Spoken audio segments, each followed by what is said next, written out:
Welcome back to my series on COPD.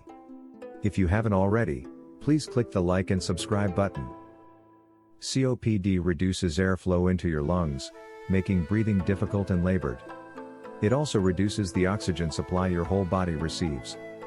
Without oxygen, your body will feel exhausted. It's not uncommon for people with chronic obstructive pulmonary disease to experience fatigue. COPD is progressive, so symptoms of the disease grow worse over time. This can take a huge toll on your body, lifestyle, and health. But this doesn't mean you have to feel tired every day. There are things you can do to help manage your fatigue, from lifestyle changes to breathing exercises. COPD symptoms are often found only after the disease has progressed.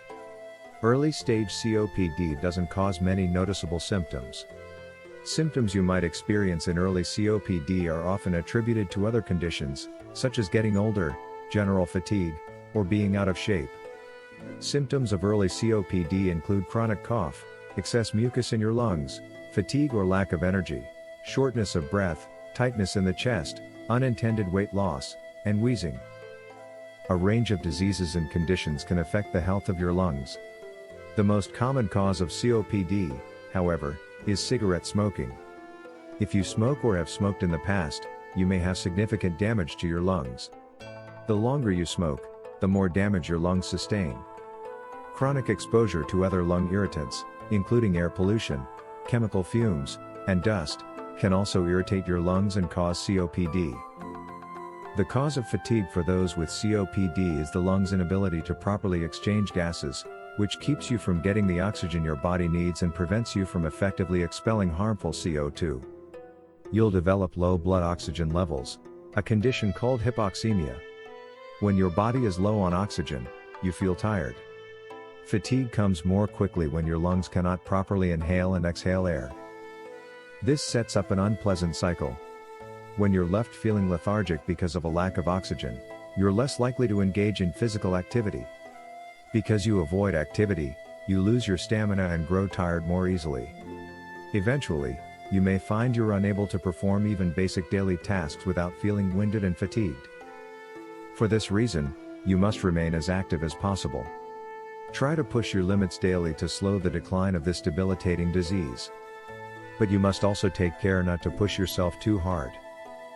Unfortunately, COPD has no cure, and you cannot reverse the damage it does to your lungs and airways. Once the disease has progressed, you must begin treatment to reduce the damage and slow further progression. Fatigue will require you to use your energy wisely. COPD symptoms can occasionally flare up, and there may be times when symptoms and complications are severe. During these episodes or exacerbations, your doctor will recommend treatments and medications to ease your symptoms. Typical medications for flare-ups may consist of prednisone, which is a type of steroid, and amoxicillin, which is an antibiotic.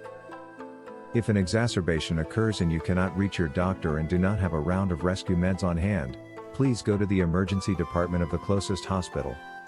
If you're encountering severe difficulty breathing, call 911 immediately. If left too long, complications can occur. If the exacerbation is due to a bacterial infection, it can lead to pneumonia, which is not good for those with pulmonary disabilities. The most important piece of equipment you should have on hand is a pulse oximeter. This unit measures your oxygen and your pulse rate. The two main numbers on a pulse oximeter are the oxygen saturation and your pulse rate. These readings use infrared light to measure the amount of oxygen in your blood, what doctors call your blood oxygen saturation levels. Blood oxygen readings are displayed in a percentage of SpO2, peripheral oxygen saturation, and heart rates are displayed simply as BPM, beats per minute. Typically, the number at the top is your oxygen saturation reading. The number below is your pulse rate. As your condition progresses, you will find this NIT to be quite helpful, especially when experiencing an exacerbation. In the next episode, I will discuss in detail the various medical devices that will help you cope with your condition. Don't forget to like and subscribe.